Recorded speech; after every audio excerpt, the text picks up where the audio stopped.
नमस्कार. मी अमोल अंकुलकर, लेखक आणि पत्रकार. माझ्या बऱ्याच कथा प्रकाशित झालेल्या आहेत. 4 पुस्तकंही प्रकाशित झालेली आहेत. यापूर्वी मी कथाकथनाचे काही कार्यक्रम केलेले आहेत. तर आपल्यासाठी एक विनोदी कथाकथनाचा एक कार्यक्रम या माध्यमातून करावा असं मला नुकतंच वाटलं. आणि माझा एक अभिवाचन असं म्हणता येत नाही, अभिवाचन हा तसा मोठा शब्द झाला. एक आम्ही कथा वाचन, मी माझ्या कथेचं एक वाचन करतोय. ही कथा तुम्हाला आवडेल असं मला वाटतं. मी ज्या कथेचं वाचन करणार आहे या कथेचं नाव क्लीन बोल्ड असं आहे. तर सुदर्शन कानविंदे हे एक मध्यमवर्गीय गृहस्थ या आपल्या कथेचे कथानायक आहेत. आणि त्यांच्या मध्यमवर्गीय संसारी आयुष्यामध्ये म्हणजे त्यांना 2 मुलं आहेत, एक मुलगा एक मुलगी. हे कॉलेज गोईंग मुलं मुली आहेत, म्हणजे त्यांचं वय तसं बरंच जास्त आहे. तर अशा या मध्यमवर्गीय संसारी आयुष्य जगणाऱ्या कानविंदे यांच्या आयुष्यामध्ये रेवती नावाची तरुणी येते आणि पुढे त्याचा काय पर्दाफाश होतो हे आपण या कथेमध्ये पाहणार आहोत. आम्ही कोण म्हणून काय पुसता दाताड वेंगाडुनी हे आचार्य अत्रे यांचं विडंबन गीत मनातल्या मनात म्हणत कानविंदे पहाटे 5 वाजता उठून घराच्या टेरेसवर टूथब्रशनं दात घासत उभे होते. इतक्या पहाटे 5 वाजता उठून अंधारात टेरेसवर उभं राहून ब्रशनं दंतधावन करणं ही बाब नाही म्हणलं तरी संशयास्पद होती. त्यांच्या या वर्तनाबद्दल त्यांच्या पत्नीला देखील शंका होती. परंतु पुरावा असल्याशिवाय आपण का काही पुढचं बोला असा विचार करून त्या गप्प बसल्या होत्या. कानविंदे हे मध्यमवर्गीय असले तरी काही बाबतीत त्यांचा हात अजिबात मध्यमवर्गीय नव्हता. कारण मोरीत खराटा फिरवावा इतक्या निर्दयपणे ते तोंडामध्ये ब्रश फिरवत होते. कॉलनीमध्ये तशा कॉलेज कन्या अनेक होत्या, पण त्या सर्वांमध्ये रेवती ही कॉलनी सुंदरी नंबर 1 आहे. आणि तिचा चेहरा म्हणजे मधामध्ये पडलेलं पौर्णिमेच्या चंद्राचं पूर्ण प्रतिबिंब आहे असं त्यांनी एक मत, आपलं गुप्त मत तिच्याबद्दल ते सतत स्वतःशीच व्यक्त करत होते. कारण जाहीरपणे तसं बोलून दाखवण्याचं त्यांचं धाडस होत नव्हतं. तर अशी ही रेवती आदल्या दिवशी रात्री 8 वाजता कानविंदे यांच्या घरी अचानक आली. तेव्हा कानविंदे यांच्या पत्नी दळण आणण्यासाठी गिरणीत गेल्या होत्या. कसा बघा एक माहोल कानविंदे यांच्यासाठी नियतीने क्रिएट करून ठेवलेला आहे. मध्ये आणि नंदिताही अनुक्रमे उन्हाडक्या करायला आणि ठणाणा करत बोंबलत हिंडायला बाहेर गेले होते.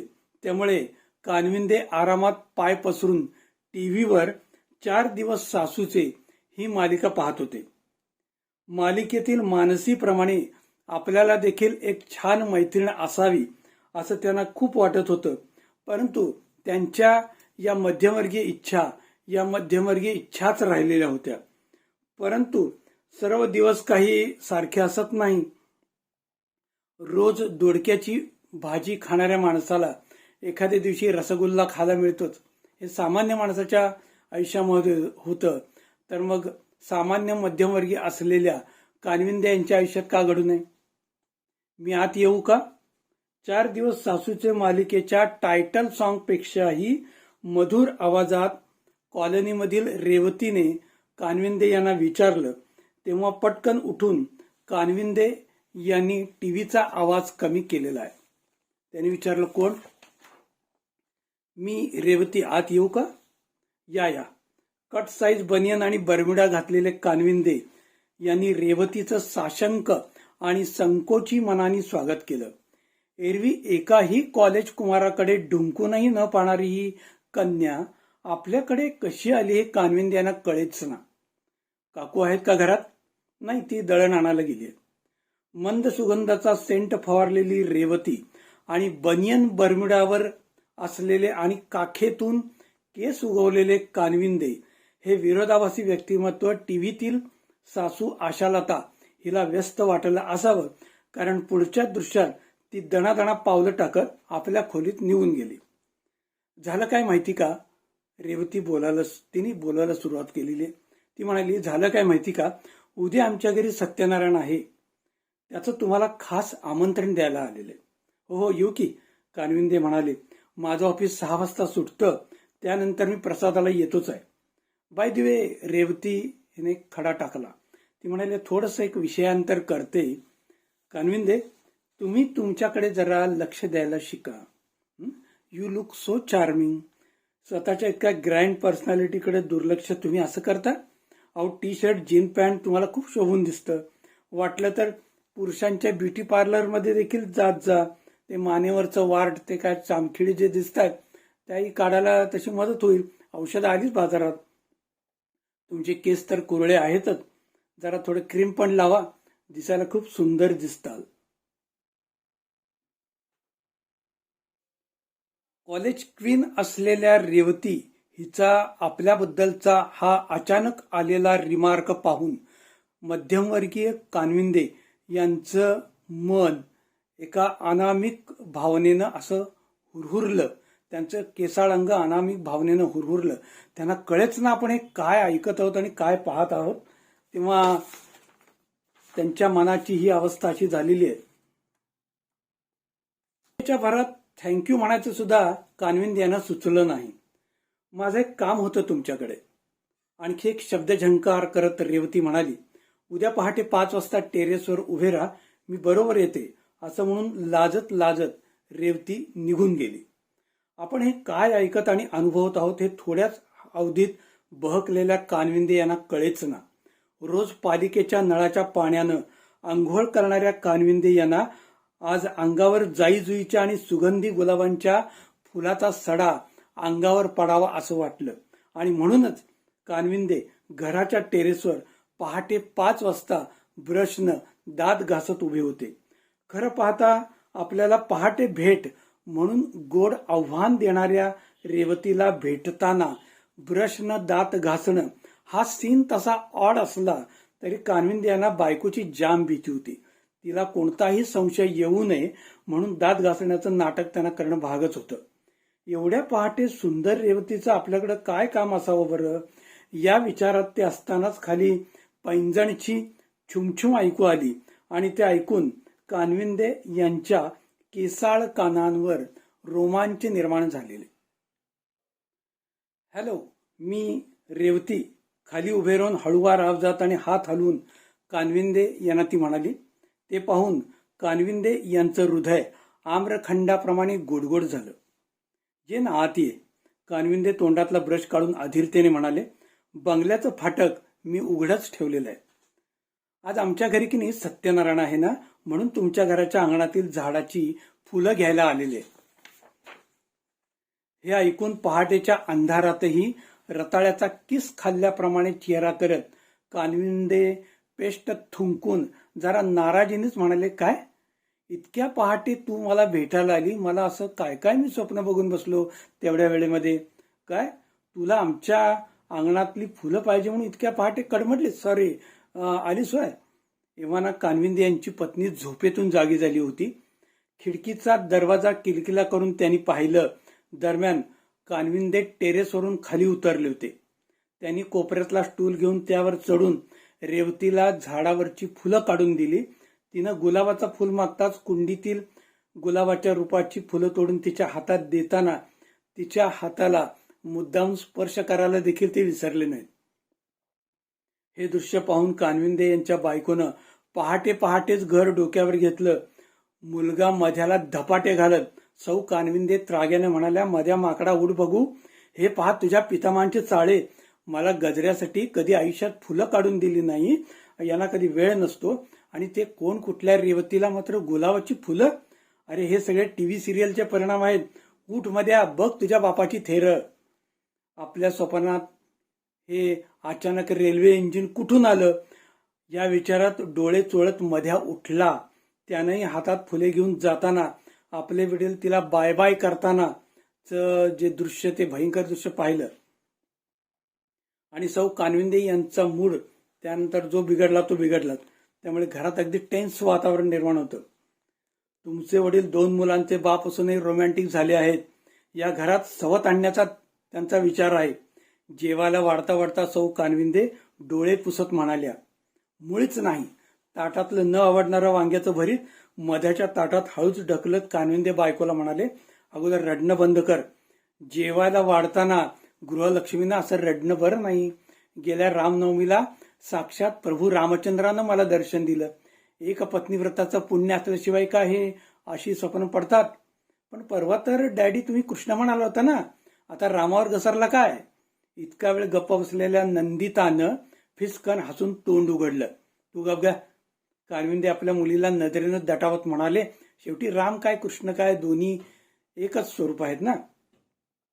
परंतु कानविंदे यांचं हे रेवती प्रकरण पुढे फार वाढत गेलं. चोरून भेट घेण्यात केवढी मजा आहे याचा गुलाबी प्रत्यय कानविंदे यांना रोजच येऊ लागला. रेवती हसताना तिची गोरीपान नागपुडी थरथरायची. ती उष्ण गोरीपान थरथर पाहण्यासाठी कानविंदे रेवती राहत असलेल्या अपार्टमेंटचे 6 मजले चढून गेले होते, ती देखील लिफ्टची सोय असताना. मला सांगा, त्या सटवीचा नाद तुम्ही सोडणार आहे की नाही? आता कानविंदे पती पत्नीमध्ये आता भांडणं सुरू झाली. कानविंदे यांच्या शर्टाच्या खिशात रेवतीचा सापडलेला फोटो पेटवत सौ कानविंदे यांनी रडत विचारलं, मला सांगा, त्या सटवीचा नाद तुम्ही सोडणार आहे की नाही? अगं त्या रेवतीचा अर्धवट जळालेला फोटो बायकोच्या हातात ओढून घेत कानविंदे काळजीच्या सुरात म्हणाले, तिला पोळल ना, फोटो का पेटवतेस? मग मी स्वतःला पेटून घेऊ काय? असं म्हणत कानविंदे मोठमोठ्यांदा रडत त्यांनी भावालाच फोन केला. अगं रेवतीशी नुसतं बोललं तर काय बिघडलं? कानविंदे यांनी निर्लज्जपणे विचारलं. आजच्या युगात लोक काय काय भानगडी करून ठेवतात तुला माहिती नाही. त्या मानाने मी खूप सज्जन आहे. ती माझ्याशी आपणहून बोलते, तुझ्या पोटात का दुखतंय? इतकी जुनाट विचारायची तू अशी कशी काय? बी ब्रॉड. माझ्या 23 वर्षाच्या कळकट्ट संसारी आयुष्यामध्ये रेवतीनं जादूची कांडी फिरावी तसा चमत्कार केलाय. माझ्या जीवनात तिनं एक नवचैतन्य आणलेलं आहे.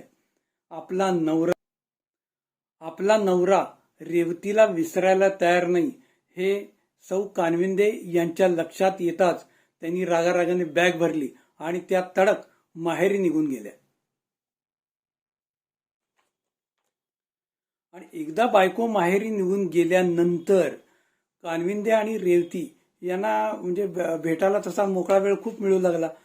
तर तेव्हा एका भेटीच्या वेळी ती रेवती कानविंदे यांना म्हणाली, केवळ माझ्यामुळे तुमच्या घरात हे वादळ निर्माण झालेलं आहे हे आमच्या भांडेवालीनं सगळ्या कॉलनीला सांगितलेलं आहे.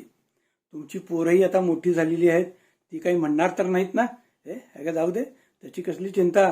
कानविंदे बेफिकीरपणे म्हणाले, माझं हे त्यांना प्रकरण पटत नसेल ना, त्यांनी सरळ बाहेर पडावं. घर माझ्या नावावर आहे म्हणलं शेवटी. हे ऐकून हसणाऱ्या रेवतीचा गालगुच्चा घेत कानविंदे म्हणाले, तुझ्या घरच्यांना कळलंच असेल की. त्यांचं काय? रेवती विषण्ण चेहरा करून म्हणाली, मी कधी एकदा लग्न होऊन सासरी जाते याची ते वाटच पाहत आहे. मग जावई ऑलरेडी लग्न झालेला का असे ना. डोंट वरी. कानविंदे तिचा लुसुरशीत हात थोपटत म्हणाले, माय हो ना. कानविंदे यांचं हे आश्वासन ऐकून रेवतीला धन्य वाटलं. या प्रकरणामुळे कानविंदे यांच्यात बराच बदल झाला होता.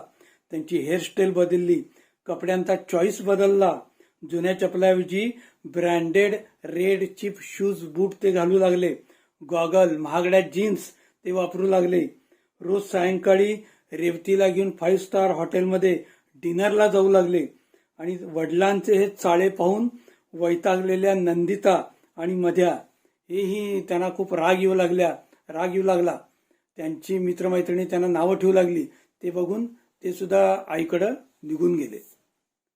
माझ्या अशा गोड बोलण्यानं तुमचा लुक मॉडर्न झाला याचा मला एका अर्थानं फायदाच झालेला आहे. एका रोमॅन्टिक सायंकाळी महागड्या बरिस्ता कॉफी शॉपमध्ये कानविंदे यांच्या समवेत कॉफी पिते रेवती म्हणाली, मी भेटल्यापासून खूप बदल झाले तुमच्या वागण्यात. होणारच. कानविंदे हसत डोक्यावरून असा केसावरून हात फिरत म्हणाले, तुझ्या लाडीक प्रेमाचा प्रभाव तर आहेच असा. याचा मला बराच फायदा होतोय. रेवती कॉफीचा कप खाली ठेवत कानविंदे यांच्याकडे रोखून पाहत म्हणाली, फायदा ना, होणारच की. कानविंदे चेष्टेच्या सुरात म्हणाले, तुझा सगळा खर्च मीच करतोय. चॉकलेट इतकी महाग असतात हे मला आयुष्यात पहिल्यांदाच कळते. त्याबद्दल थँक्स. रेवती म्हणाली, मी डबल ग्रॅज्युएट करते. तरुणीच्या गोड बोलण्यानं पुरुषांच्या मेंदूत होणारे रासायनिक बदल या विषयावर मी केस स्टडी तयार करते. बर मग, कानविंदे यांनी धडधडत्या अंतःकरणानं विचारलं. केस स्टडी म्हणून हा मी विषय घेतलाय. रेवती म्हणाली, याला ग्रेस मार्क्स आहेत. आपल्याची सुंदर तरुणींनी बोलावं, त्यांच्या सहवासात आपण राहावं असं जगातल्या 90% पुरुषांना वाटत असतं. ते तसं वरून बोलून दाखवत नाहीत, पण सुंदर स्त्रियांची ही चाहत असंख्य पुरुषांच्या मनात खोलवर रुतून बसलेली असते. माझ्या केस स्टडीसाठी सुरक्षित विवाहित पुरुष म्हणून मी तुमची निवड केलेली आहे. कारण असे पुरुष मॅच्युअर असतात, जगण्या बोलण्याचं भान त्यांना असतं. या नाजूक विषयावरच्या केस स्टडीसाठी तुम्ही मला अगदी सकारात्मक सहकार्य केलं. हे थोडंसं इमोशनल ब्लॅकमेलिंग होत आहे, पण माझ्या उज्ज्वल अशा शैक्षणिक भवितव्यासाठी तुम्ही असा भावनिक त्याग करताल याच्याबद्दल मला खूप आत्मविश्वास आहे. रेवती हिचा बोलण्याचा हा टोन पाहून कानविंदे अगदी सटपटलेच आणि ती पुढे बोलूच लागली. रेवती म्हणाली की कथित प्रेमाच्या भरामध्ये तुमचा एक फोटो तुम्ही मला दिलेला होता. तो फोटो मी या रिपोर्टमध्ये लावलेला आहे. त्याच्या खाली सही करा प्लीज कानविंदे मामा. हे ऐकून कानविंदे यांच्या डोळ्यासमोर अंधारीच आली. एखाद्या शास्त्रज्ञानं उंदरावर प्रयोग करताना त्या उंदराला वेदना जशा होतात ना, त्या वेदना रेवतीने क्षणार्धात मामा बनवलेल्या कानविंदे यांना झाल्या. हाफ पिच पुढे जाऊन सिक्सर मारण्याच्या नादात माग त्रिफळा उडाला होता. या तुझ्या केस स्टडीमध्ये नेमका कशा कशाचा उल्लेख आहे? कानविंदे यांनी सुन्न होऊन विचारलं. फार काही नाही, रेवती दिलखुलासपणे हसत आणि टाळी वाजवून म्हणाली. तुमची माझी पहिली भेट, त्यावेळचा तुमचा बदललेला मूड, तुम्ही मला पाठवलेले व्हॉट्सअप संदेश, प्रेमाच्या खाणाखुणा, लवेबल इमोजी, मला चोरटे स्पर्श करण्यासाठी उतावळे झालेले तुम्ही, तुमचा बदललेला लुक याची सचित्र वर्णनं माझ्या या केस स्टडीमध्ये आहेत. आणि माझ्या स्पाय कॅमेऱ्यातून याचं मी सगळं शूटिंग सुद्धा घेतलेलं आहे. तुमच्या माझ्या मोबाईल बोलण्याची झालेली रेकॉर्डिंगची CD, कुठं कुठं लॉजवर चढ मारण्याचा तुम्ही जे मला आग्रह करत होतात ते सुद्धा आहे. प्रेमाच्या भारात तुम्ही मला काय काय कपडे घेऊन दिले, साड्या घेऊन दिल्या, त्याच्या पावत्या देखील माझ्याकडे आहेत. कारण कॉलेजला हा सगळा रिपोर्ट ऑथेंटिक हवा आहे. असा आग्रह, पण काळजी करू नका, विद्यापीठ कायद्यानुसार हा रिपोर्ट आम्ही पूर्णपणे गुप्त ठेवणार आहोत. हे ऐकून हवा गेलेल्या फुग्यासारखा चेहरा करून कानविंदे म्हणाले, बरं मग भेटू पुन्हा पुढच्या राखी पौर्णिमेलाच. भाऊबीज सुद्धा वसूल करणार आहे बरं का कानविंदे मामा. असं म्हणून हसत हसत रेवती विजेच्या चपळाईनं निघून गेली.